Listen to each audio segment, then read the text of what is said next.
Hey, boom, just like that. Here we are once again. Happy Monday, everybody. Yes, happy Monday. I've been inside most of the day. I usually stick my head out the front porch there and see what it's like. And I didn't realize it till I went up for some fresh air. And it's like 17 degrees outside right now. I mean, if you're watching live, I think. And, okay, it's 14 degrees. Whatever. Sue me for 3 degrees off. It's a nice day out there. That's how you doing, by the way? I know I ask you that every week, but curious to see how you're doing. Hope you're doing okay. That word on there, I've heard words that I will probably remember for the rest of my life. Unprecedented. No crystal balls. I keep hearing that one a lot as well. It'll be interesting to see how we handle this. You know, where are we 2 years from now, 3 years from now? What are we sitting down in front of, and what will we be talking about? We'll be talking about this for years to come. I think the medical world will definitely be talking about this for years to come, because and our government, our politicians will have a lot to talk about for years to come, because I think they came up against some obstacles that they might have rehearsed for some of it. I mean, as far as preparing for some kind of pandemic, but I think there was a lot of that stuff that it was just like, how do we deal with this, right? I think that the toughest part in all this is people's emotions. I mean, in normal times, we question our governments. We wonder how their decisions are being made, why they're being made, all that sort of stuff. I think most people are putting their faith in our government and going, I think, good job, right? I think. I mean, we don't know all the stuff behind the scenes, but Doug Ford and his team seem to be doing well. And I know not everybody agrees with their decisions, or why didn't you do this sooner? Or what about this? What about me? Just put yourself in their shoes just for a moment. I wouldn't want the job right now. I really wouldn't want the job. All right, we'll go over to our comments and see who's out there. Jesse's out there. Hello, Jesse, watching on Facebook. And Dom is watching on YouTube. Thanks, Dom, for being here. And hope you're doing good as well, sir. I mean, it's I hope you're holding up there okay, man. Jesse, I know you're still working, right? We're going to see some different things coming out in the next little while, you know. I've been having some fun the last, Stephen Healy and I, we do our show, of course, every Monday at noon, and he lives in the United Kingdom. It's really interesting to me to see how different countries and different cultures are dealing with this, right? And we've all got a little bit of different ideas, or we've got, our governments have different ideas, right? So, yeah, Jess is at work right now. Okay. I need a chocolate bar soon. I'm not going to lie. I've been out to the donut shop, the drive-through, so following all the guidelines. I've had more donuts in the last month than I've probably had in the last 4 years. And it's not like every day or anything. Like, I think I've had maybe 4 donuts since all this happened. Shout out to Global Donuts on the Golden Mile there. Timmy's, I love you. I do. You got your points to you, but Global Donuts on they had closed for a while and then decided to reopen, and I'm glad they did. They've got some homemade delicious stuff. Anyway, kudos to Gus. Hope you're being safe, you and your staff. I've been doing this thing called Bad Dad Jokes, and it's been catching on a little bit. Not that I was the original guy that thought of dad jokes, but I'm calling them bad dad jokes. If you don't already know, my daughter, I talk about, she gave me this calendar for Christmas, and I get a dad joke on there for every day. So if you missed earlier, I'm not going to read a whole week's worth to you, but I just thought this one, I remember this one. Like, I wish I had a thunk to write something like this, because some of these were like sayings that I was saying when I was a kid. So why didn't I write a book or a calendar about it and then sell a whole bunch of them, right? Okay, what did the big chimney say to the little chimney? Nothing. Chimneys can't talk. All right. I won't make you suffer through any more than that. But hello, everybody, and welcome to the show. Happy Monday. I hope you're doing okay. It's really, I like to see so many people being creative. You know, Stephen Healy and I were talking earlier about how a lot of us have been forced to be creative, or we've been forced to go, you know, that idea I've had for a lot of years, maybe now's the time to do it. Businesses are having to adapt, figuring out how to do it online, right? So I've been seeing like Name That Tunes and trivia and Kahoots and all that sort of stuff. We're going to talk about bingo. And the world came together, didn't they? One world together at home. They came together last Friday. Millions and millions and millions of people, millions fold, gathered to watch One World Together at home. Lady Gaga, Elton John, Paul McCartney was there, and just a whole long list. I only caught a little bit of it, but it's nice to see this kind of thing happening online. And I hope a lot of people are sitting back going, just kind of reflecting on a lot of stuff. And it wasn't just that. It wasn't just them that was doing it. We were doing it local here. Myself and K106.3 got together to put on the Friday Night Music Fever, which happens every Friday at 8 o'clock. Friday, of course. Acoustical performances from local musicians. This was our 5th week of doing this. Joined by my new co-host, Julie Coulombe, or Jules, coming to you live from the She Shack. And this week we had very special guest, Lee Coltman. I hadn't seen him in a while. It was nice to see him. And he said he hadn't played in a while. So he was sort of forced to get the guitar out. Nick Swales, he also joined us. And the legendary Joan Spalding came along. And we had 2 hours of great acoustical music. A lot of people showed up. So we'll be doing it again this week on Friday night, May the 1st. Can you believe that? This Friday is May the 1st. And I know, like, don't we usually like get to like February and we go like, whew, how did we hit February? How did we hit March? And then, you know, pandemic comes along and it's May 1st, people. We're going to be okay, especially with things like Friday Night Music Fever and some other great things that are happening around town. It's nice to see all of that going on. All right, just to give you some COVID-19 updates. Let me take you to that. So locally right now, there are, this is as of late last night, about 9:15, 170 confirmed cases, 80 recovered, and 14 deaths, which it has been sitting at that number for close to a week. Don't quote me on all the numbers. This comes from the Lambton Public Health. I say it a lot, but I keep repeating this one. Get your news from the right places. LambtonPublicHealth.ca is a great place to get your local information. So again, 170 cases and only, only 14 fatalities. I say only because I mean it's been that way for a little while now. So it's good to see that staying. We don't want to see that number go up anymore. If you need some information, there is a hotline that's been created by the city of Sarnia. Number on the screen. I'll post this after the Facebook, or just go to sarnia.ca to get all these numbers and all the accurate information once again. And, listen, this is a stressful time, obviously, and we all need someone to talk to. Some of us don't have anybody with us to talk to. Imagine not having anybody. I couldn't imagine being by myself. I'd keep busy, but I think I'd go a little crazy after a while. And there's a lot of people that are just struggling with a lot of mental health. And we're going to be talking about that with one of our guests later on. But Donna Martin from the Family Counseling Center was here a few weeks ago and talked to us. And there's a 24-hour distress line. So jot that number down and keep it for yourself on the fridge and share it with people that you think might need somebody to talk to. I bet you're calling a lot of people you haven't called in years, right? Saying, hey, do you remember me from high school? I don't know. We'll see. But those are the numbers. And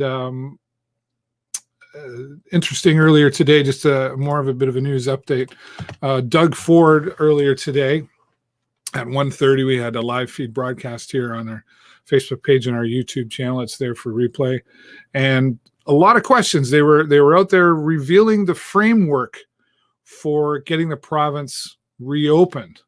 I remember when I got the notification that this was going to happen and reading it, and I was like, oh, I don't know much. Doug Ford said it very well. This is a roadmap, not a calendar. So what that means is they did not set any dates on any of this stuff just yet. He did make it clear that their top priority remains protecting the health and safety of the people of Ontario and supporting the frontline heroes as they do everything in their power to contain and defeat this virus. At the same time, they are preparing for the responsible, he really emphasized that a lot, the responsible restart of our economy. I don't think there's anybody, everybody wants to get things back to work and business booming again.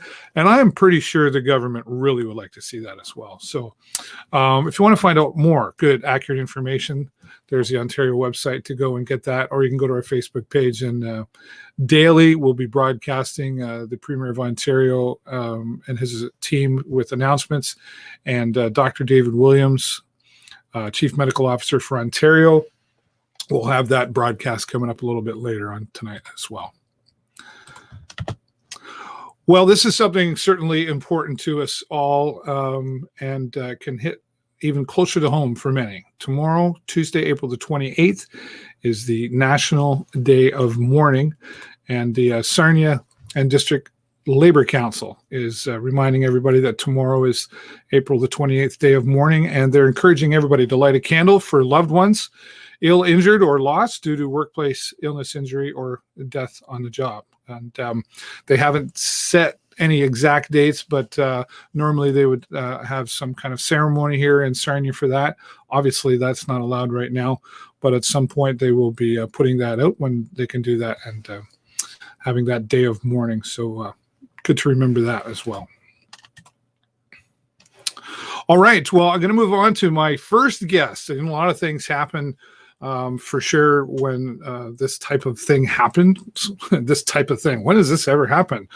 But the pandemic has certainly forced a lot of people to adapt to things. And there's a lot of services in our community that are still needed. Things like certain things just don't stop and don't go away, like homelessness and the need for transportation and to get around. And we've got the executive director from Lambton Elderly Outreach, Bill Yurchuk, joining me here today. How you doing, Bill?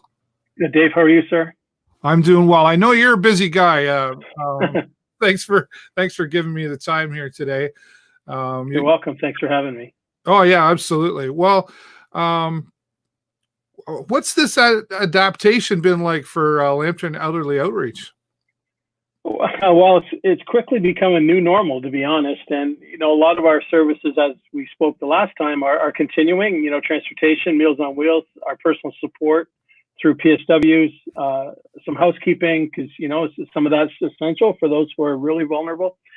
Our social work. So all of that is continuing. So, we're now into, I think, week 7 of the bulk of COVID. So we're, it's almost becoming a new normal, if you will. So we're just continuing to keep our staff safe and keep our clients safe and continuing to provide whatever service we can. And we've made all kinds of new relationships as a result, which, we can talk about. But we're still going really strong with a tremendous staff and group of volunteers.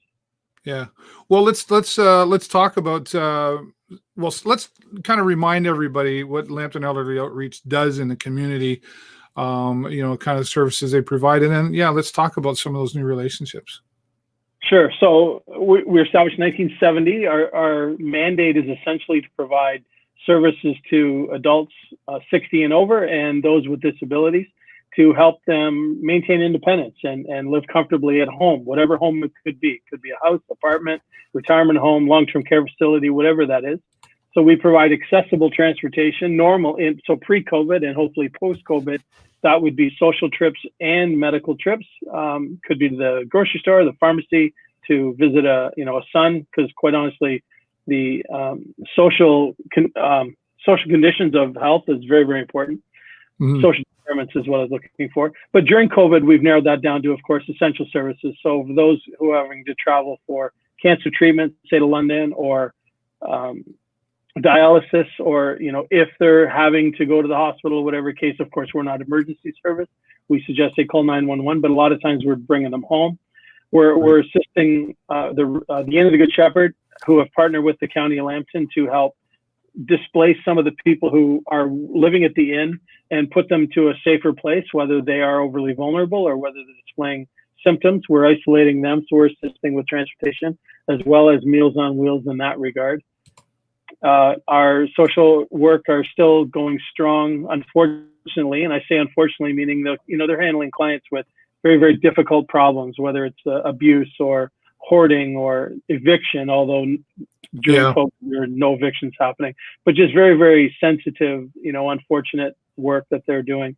And of course, our personal support, our PSWs are very, very busy assisting clients on a fee-for-service basis, meaning they pay us direct at a subsidized rate, or a lot of LIN-funded work that's happening. We're being very helpful in that regard. We've stretched into Chatham-Kent with transportation as well as personal care, and even London Health Sciences Centre has reached out to us and asked if we could assist with some of their transportation, because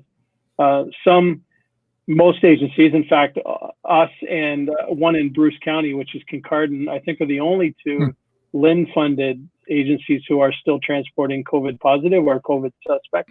So we're very busy doing that, helping really all of Southwestern Ontario, not just Lambton County any longer. And of course, we're happy to help do that. Well, and I guess it's good that you're able to be able to provide that as well. I guess would be a positive thing to come out of all of that, to be able to offer that extended arm, so to speak. And what about cost to all of this, though? Like, everything, this all takes money, right? And if you're providing more services, is there been help from the government for Lambton Elderly Outreach, or how does that work for you? Well, not yet, but we're optimistic that there will be. We've been advised by our funders to keep track, almost under a COVID functional center, we call it, and just kind of keep track of our extra expenses, because, even personal protective equipment is much more important now than it ever was. And as it's a worldwide problem, it's shortage. So we're just maintaining, kind of a list, if you will, of expenses. And, we're just hopeful that the government will support us just like they're supporting, community members.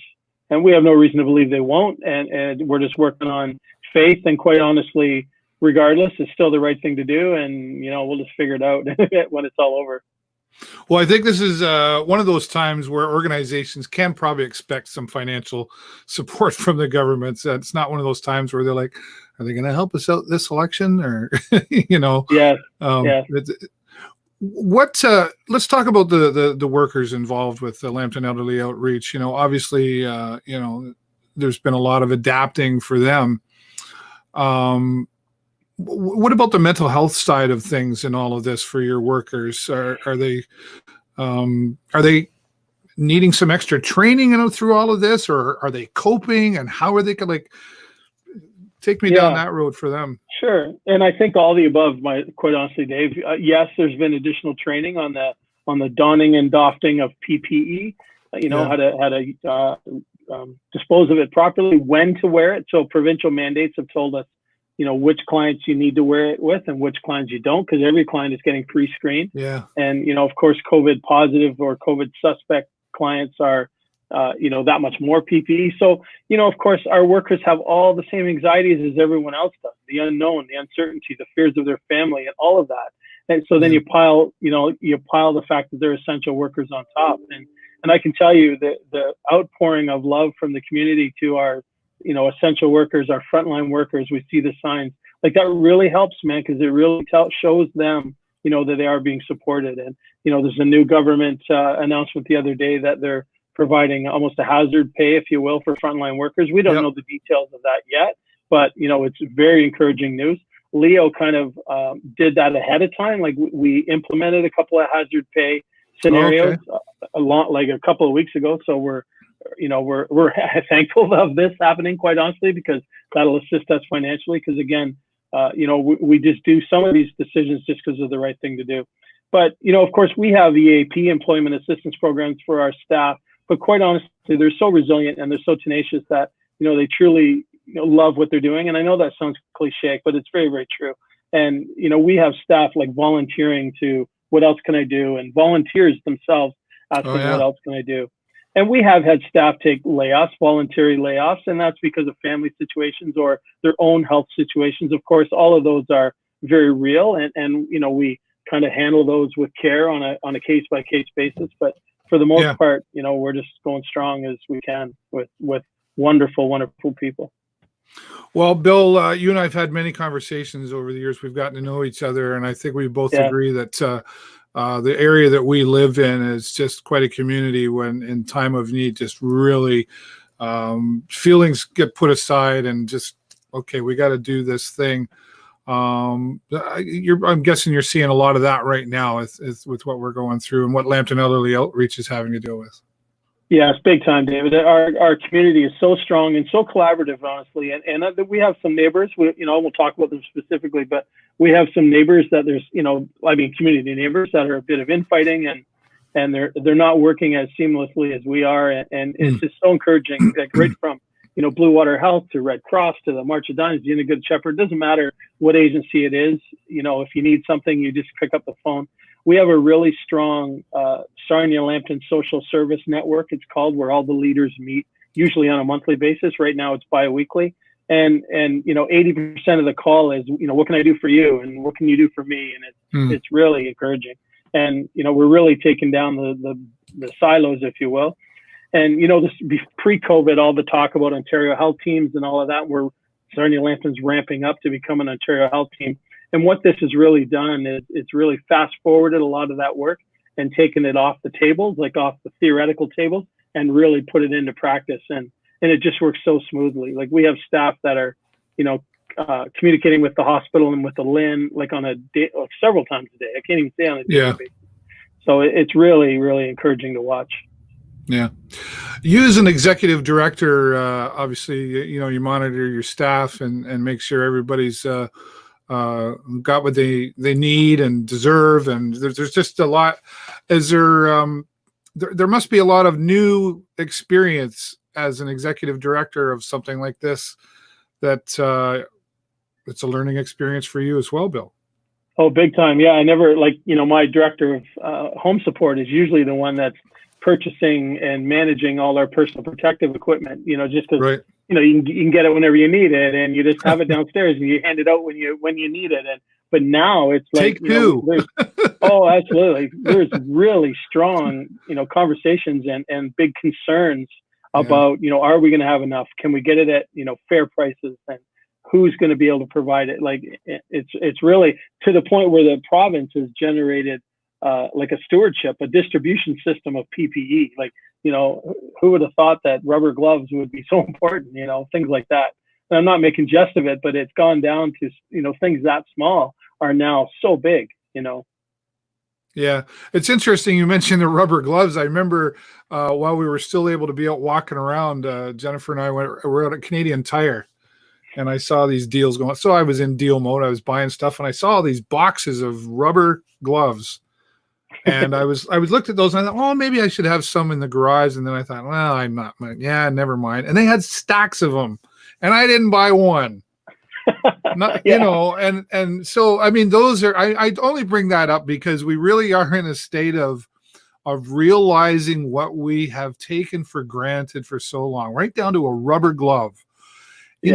Right down to a phone call, really, Oh, big time. Kids, I missed my kids, right? And lots of people are missing their kids.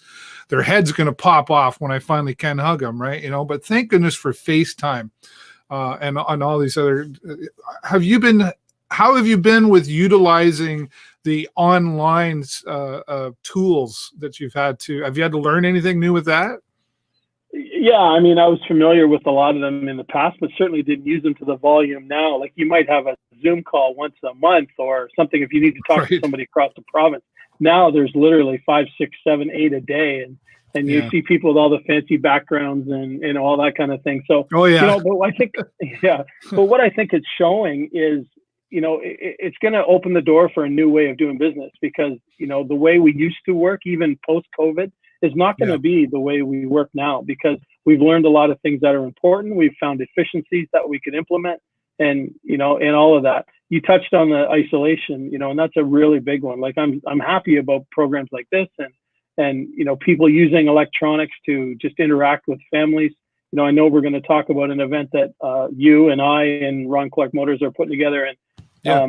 It's just really, really important because, people are, you get stir crazy, quite honest. And, I saw a post on Facebook and it said, if, let's say you finished Sons of Anarchy, it said, I finished Netflix. It was kind of a funny comment. But, Yeah. Obviously they're in jest, but it's just such a new normal, and human connection and kindness and love, as cliche because that sounds, is no more important than it is right now. Yeah. I never thought I would be visiting my father in a nursing home through a window. And I think, fortunately, but I can't visit my mother because she's on the second floor. Right. Yeah. So thankfully he has a window on the main grounds, and Right. I think to myself, boy, how fortunate are we? But I feel for for everybody else who's on the second floor or don't have a window, right? Yeah, absolutely. And shout out to the workers too. Like, I've been able to arrange FaceTimes with mom and dad and all that stuff. And I'm sure there are a whole bunch of FaceTimes going on out there. Does you or your staff, you deal with any of that? Do you come across that at all? Yeah, quite a bit. We've helped a lot of, so our PSWs that are in the homes, I know for a fact have helped a lot of, seniors with their computer if they have it, or new tablet that they don't even know how to turn on, and really showing how to do the FaceTime and tools like that, Skype, and for those iPhone users. So yeah, that's even more prevalent than it ever has been. On a personal note, I had a grandson born on the 8th of February. I've seen him twice in person early in his life, and everything now has been remotely. So it's really, really glad that we have that. Imagine something like this happening, 20 years ago or 30 years ago, it'd be a different world than what we're experiencing. Don't want to go there. Thanks very much. No, that's right. That's right. Well, Bill, just before we wrap up, you kind of led into what we were going to talk about here. We got the online bingo. Let's talk about that. Yeah, sure. So we have a really strong partnership with Ron Clark Motors. They do all our maintenance, and we purchase some vehicles from them. And JD Power and Jay McKay, who are at Ron Clark. JD had this great idea, and he actually borrowed it from a friend of his out east, and just to create a bingo, and it's free. You email the email address running along the bottom there. It's bingo@LambtonElderlyOutreach.org, and we will email you a card and use the same card every week. And Dave, of course, but for your listeners to know, you are a huge supporter of this, and in fact, you brought it to a whole different level. We were going to try to run it off a phone and have a crank. No way I was going to let you guys try to do this on your own. Yeah, you stepped it up big time. So it's major, and so it runs Wednesday nights. This week I think we're on the air at 6:30, so we can announce some of the prizes, and we start at like 7. Right. There's no cost for this. We just wanted to implement something into the community that we could encourage socialization and try to reduce some isolation.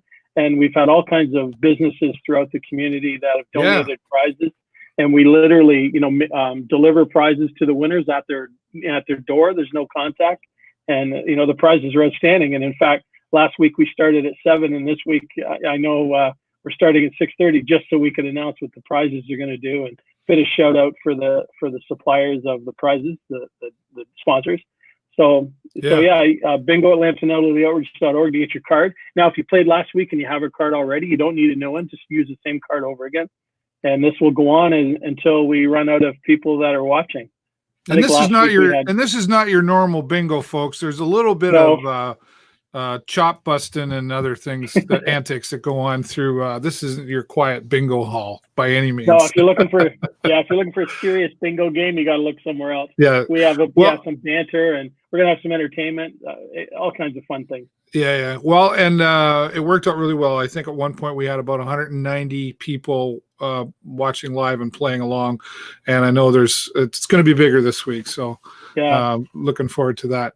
Bill, thanks so much for your time. I know you've had a busy day, and I hope you get time. And I look forward to the time when you and I can get out and have a cold one together. Absolutely. Yeah. Bring on the cold water. Right on.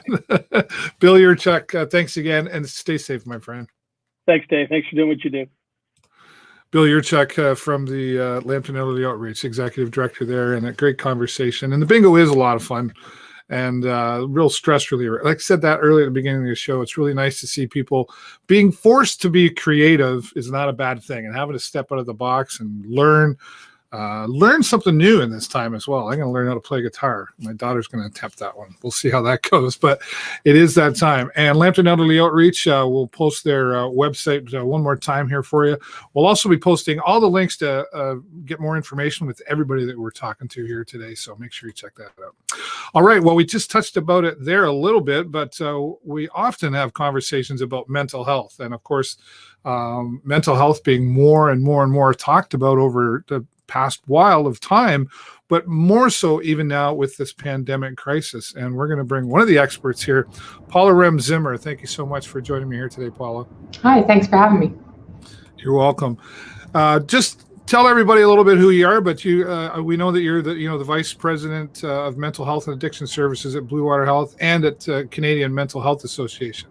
Yeah, so that's my background, and actually the unique piece is having some leadership role at both the hospital and community.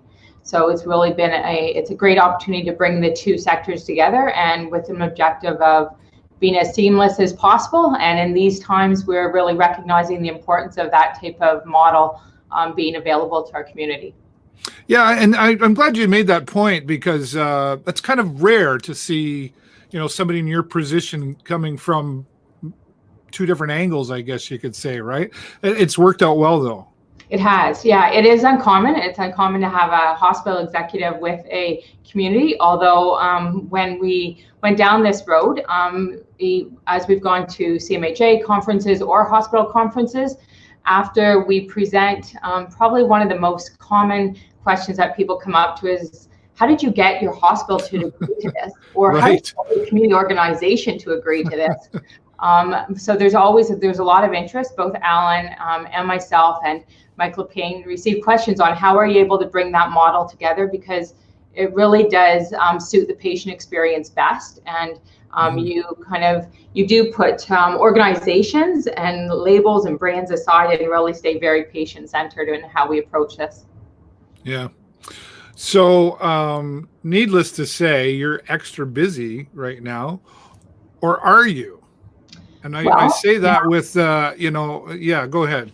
Yeah, well, certainly before COVID, we were presenting weekly in the community and talking about the mental health and addictions crisis that was before us. And we often present the statistic of 1 in 5 individuals will experience a mental illness. Yeah. And out of those, only 25% actually seek help.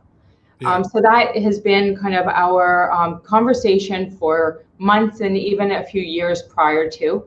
And now we know that the strain of COVID has increased the pressure in that regards. There was actually just a report issued today by CBC that the Angus Reid had issued today, and they had identified that more than 50% of Canadians speak about the profound impact of COVID on their mental well-being.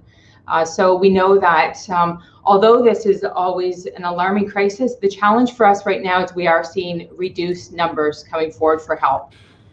Yeah, I would think that scares me. It concerns me strongly. It's concerning for all of us. It really is this kind of lull, and people describe it as this eerie sense of quiet, knowing that we have capacity right now. All of our organizations are open and operating.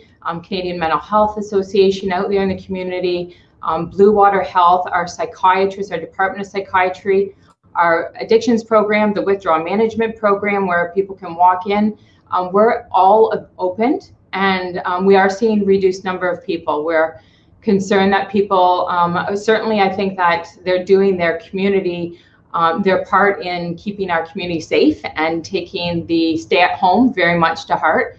But we're also concerned those same individuals, we know that many of them are at home suffering in silence and not reaching out. So that's probably a big message that we want to share today, is that we do have capacity. We want you to reach out. We know in mental health and in addiction that the sooner you reach out, the better. we can get involved sooner and reduce any type of emotional distress that people are experiencing. So please, I hope that you can post our contact information after the CMHA and St. Clair Child and Youth, lots of services for youth and children. Public Health have an excellent website that show all of the mental health and addiction services. So don't hesitate to reach out. Just as Bill talked about before me, we have gone to, we've accelerated the way that we are able to offer virtual visits now. For years, we've tried to introduce the electronic visit and even the psychiatry consults. That's had slow uptake. Now our psychiatrists all are offering virtual visits. They are managing their own electronic wait rooms, which is fantastic. It's probably moved us ahead, probably years ahead of where we would be otherwise trying to get to. Yeah, and you heard me talking to Bill there, a learning experience for everybody involved, right? Are we prepared coming out of this? I mean, like, I can think of a 100 gazillion scenarios of, people being anxious to get out and have a drink, or get out and see a loved one, to go to a wedding, all those things.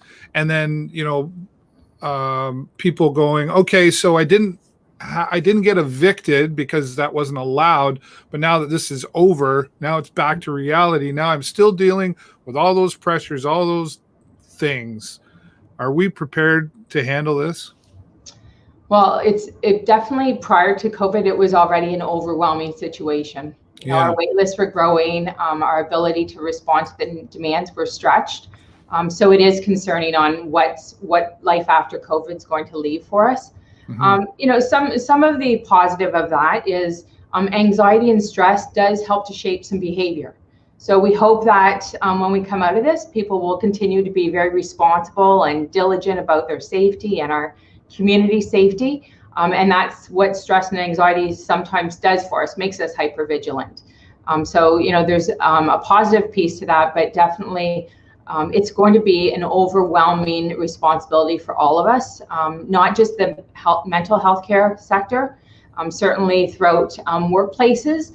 Mental wellness was already, one of the major issues that we are looking at in workplace in general. We know that many WSIB or long-term sick leaves, mental illness was contributing to that. So we really have a big task ahead of us to provide the support and make sure that environment continues to kind of nurture and accept that emotional reaction that people are going to have when they start unpacking and processing everything. Right now, we're so busy doing, we're not processing as much as we really will be when we take that pause and think, what the heck just happened? It's kind of like no time to grieve right now. You grieve later kind of thing, right? It is. Yeah. And that's the whole impact of post-traumatic stress disorder, right? It just creeps up one event after the other. And then when you kind of allow it to be processed, it's an overwhelming reaction if we don't take care of those events one at a time.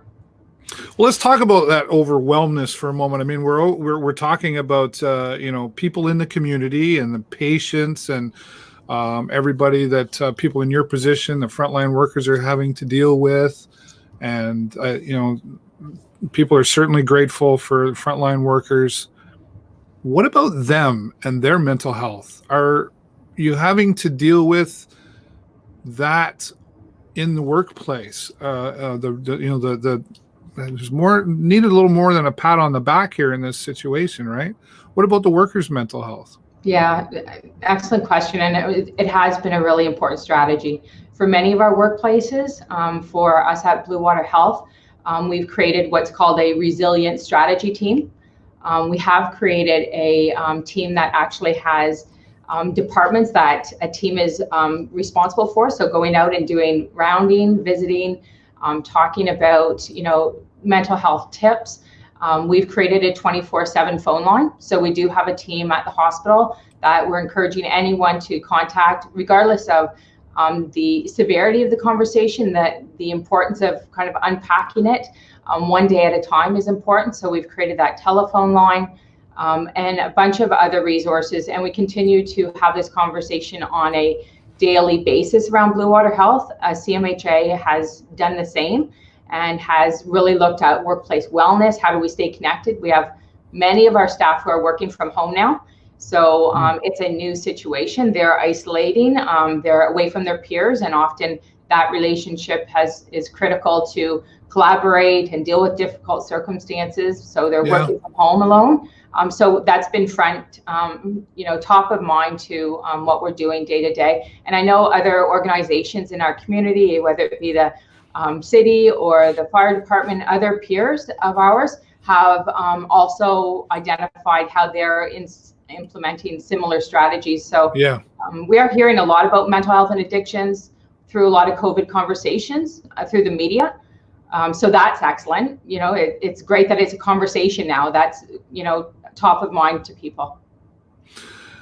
Well, that's good to hear, because that's, the stress, you talk about relationships, right? I don't think it takes too much to figure out that there's probably going to be an increase of marital issues or divorces, separations. I hate to sound like a negative guy, but these times it's just an added stress to what was already existing, money and kids and all that stuff that we're already dealing with, right? So I guess you're probably I keep hearing this a lot in the media world that I don't have a crystal ball. Mm-hmm. We really don't, right? And how do you predict what you're probably going to need to provide into the community from all of this? Well, just like you said, it's difficult to predict. But if we go with the statistics that we know of, and there's been so much work underway, that we have to just keep on with that important work. There's important work that we're doing to prepare ourselves for youth mental health with the Access Open Minds initiative. Very important initiative still to move on and make sure that youth have space to connect in the future in our community, something more collaborative. We have excellent resources now, and we really do have to kind of carry on some of the important work that has already begun.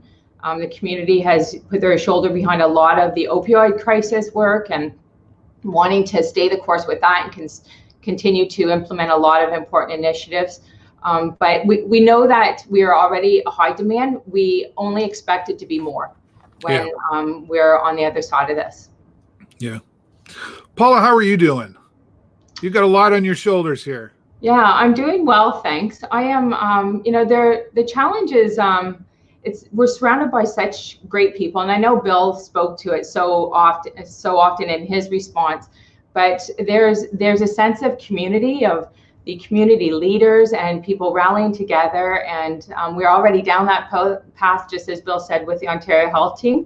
I think it's very validating because it really showed that the work we're doing in a situation like this made it all even more meaningful than ever, and for the future, why we need to continue down that path.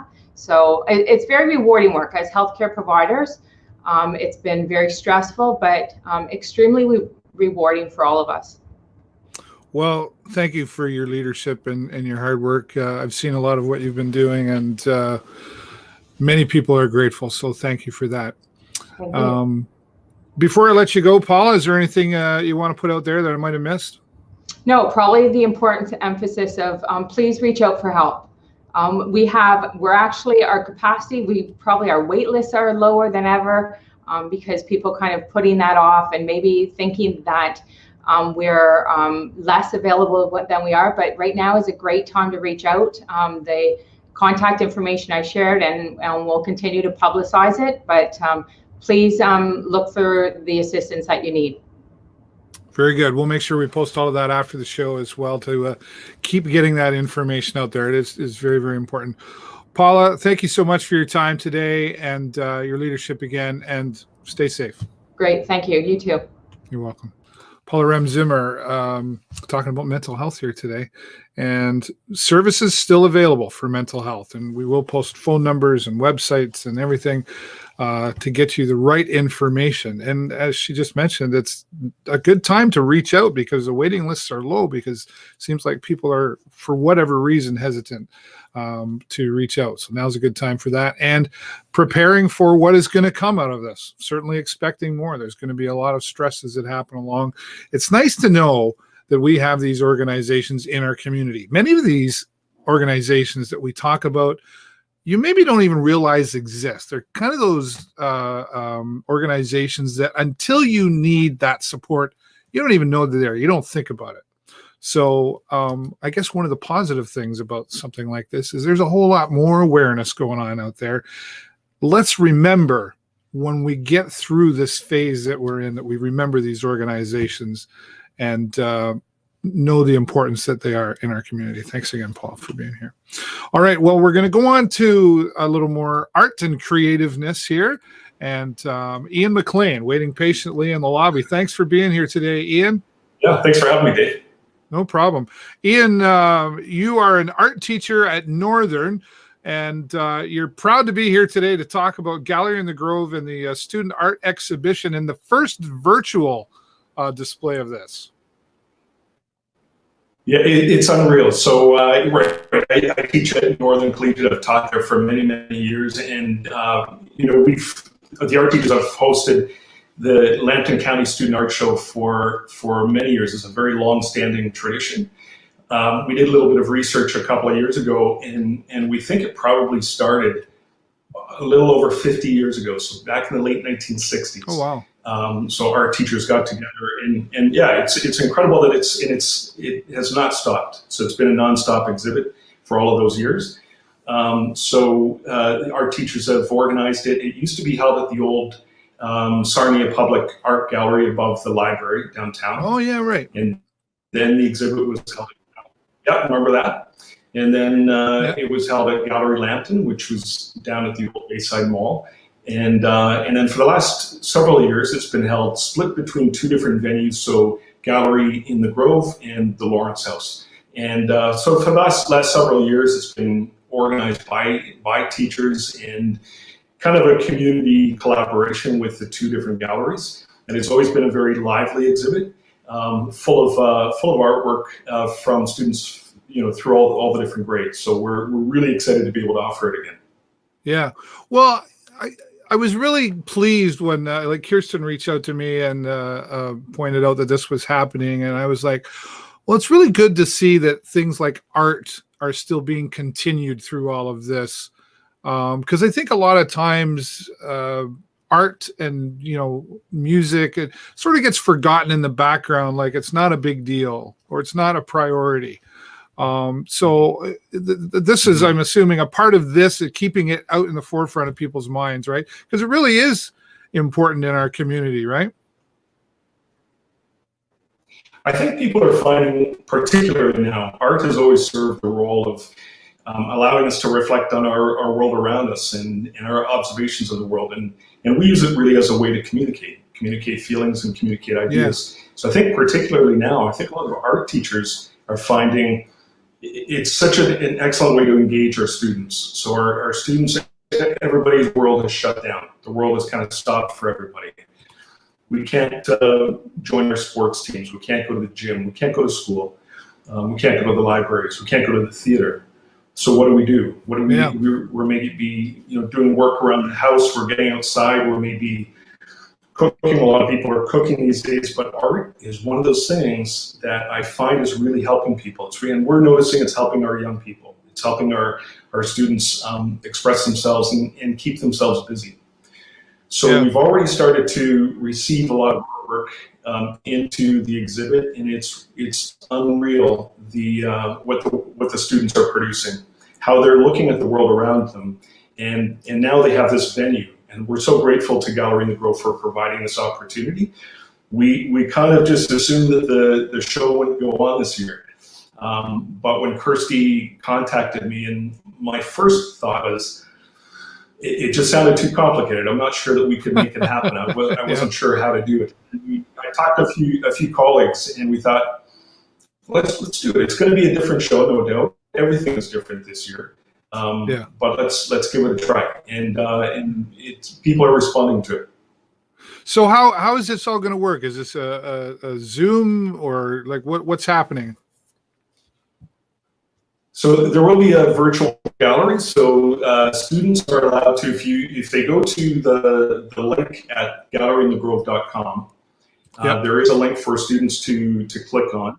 And as long as they're a high school student in Lambton County, so that could be either school board, the Lambton Kent or the Catholic school board as well. And they can submit up to 2 different artworks in different media. So there's traditional ones: painting, drawing, sculpture, printmaking, craft, photography, digital media. We haven't had a video submission, but we'll see if we can figure out how to do that. We'll receive the artwork, and the work will be juried for the show. We'll be making selections for the exhibit. The deadline for exhibits or for submissions is May the 4th, I believe. Yes, And I know they extended that. if they're, yeah, we just have to give people a little bit more time for that.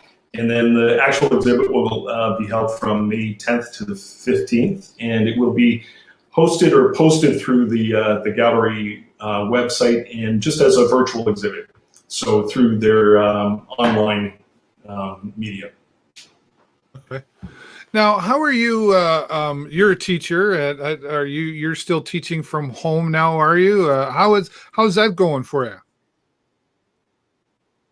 It's a different world. It really is a different world. I think teachers are known for being very adaptable, and if you give us a challenge, we're going to take it. It's different for the students and definitely different for the teachers as well. It's a different world for us. We terribly miss engaging one-on-one with our students.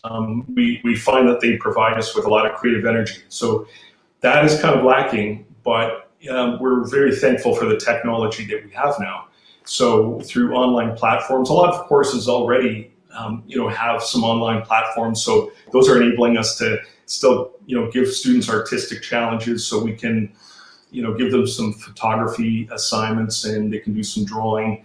And so it's really interesting to see how our students are responding to that. So we can still engage with them, we can still communicate with them, but of course it is a lot different. But we're finding also our students are being very adaptable to this new way of learning as well. Yeah, they're probably teaching you a thing or two.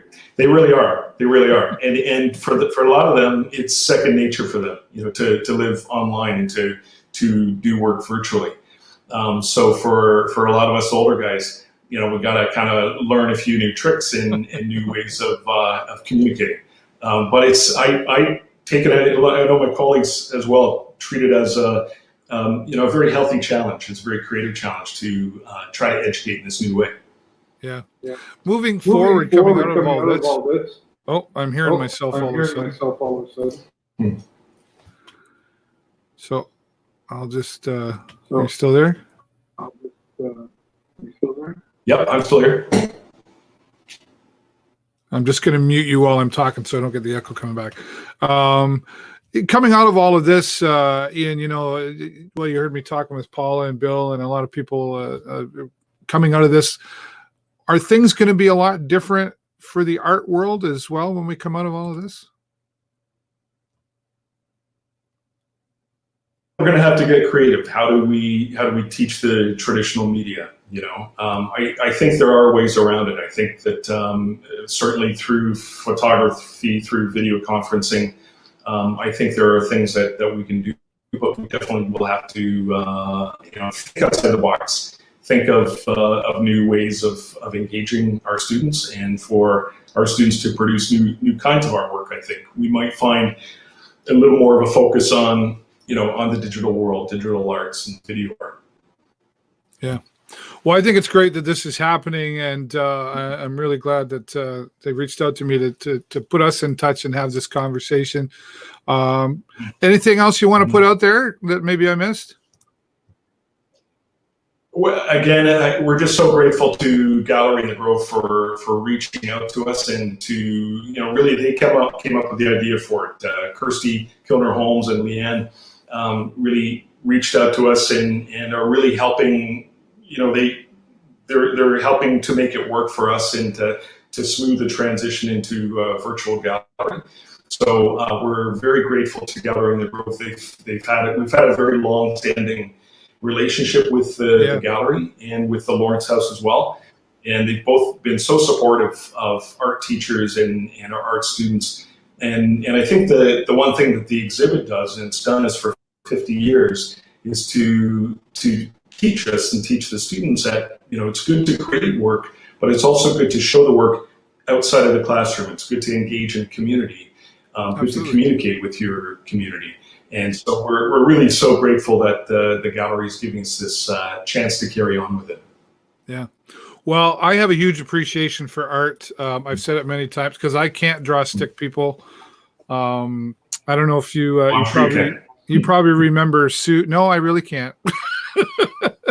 Sue Gallos was my teacher in grade 9. And she was just she's certainly a missed soul, but she pretty much looked me in the eye and said, "I don't know what to do with you, David." But so I have a huge appreciation for the art. So it's nice to see this coming to light and being kept in the spotlight, I guess is a way to put it. Ian, thank you so much for being here today, and enjoy your online learning experience. Yeah, for sure. Yeah, onwards and upwards. Okay, thanks again. Thanks again, Ian. Ian McLean, teacher at Northern, and talking about the Gallery in the Grove and the student art exhibition, which is going to be the virtual student art exhibition happening from May 10th through to the 15th. Deadlines, they extended it to give people some more time till May the 4th. You can go to galleryinthegrove.com to get more information about that. And we'll be following up with that as well. So thanks so much again, Ian, and thanks to Kirsten for getting in touch with us here to make sure that we can put this out there. And another great example of people getting creative in this time of pandemic. I want to say thank you to my guest, Bill Yurchuk, the executive director from Lambton Elderly Outreach, for keeping us updated. Paula Reaume-Zimmer, of course, joining us here today and talking about mental health and what is available and times to reach out. And then, of course, Ian McLean there. We'll be posting their information. Some of the information is already available in the post, but we'll get more specific details on our Facebook page. Is there somebody in the community that's doing something that you would like them to be given a shout out to? Or maybe you think there's someone who could be spotlighted here on the show. I'm always looking for guests, positive things that are happening in our community. Don't hesitate to reach out to me. It's not like I'm hard to find, right? I get around on social media, but I want to hear the stories. I want to help share the stories. This is a time where everybody is seeming to collaborate for the most part. I think there's still a tiny few out there not quite following at all. But I think the majority overall, we're seeing a collaboration that we certainly never planned for and never thought to expect. Maybe there was some planning going on just in case, but I think most of us were like, whoa, what are we going to do with all this? The support is out there. And as I mentioned earlier, it's nice to know that these organizations exist. It's nice to still see art, music, and all the wonderful, glorious things that we probably do take for granted on a regular basis really coming to the forefront. Let's just not forget about it. I thank you all so much for watching, and I hope you're staying safe. And I do look forward to the next time we can talk again. That's all the time I got for you this week. Have a great week and an even better weekend. Until next time, bye for now.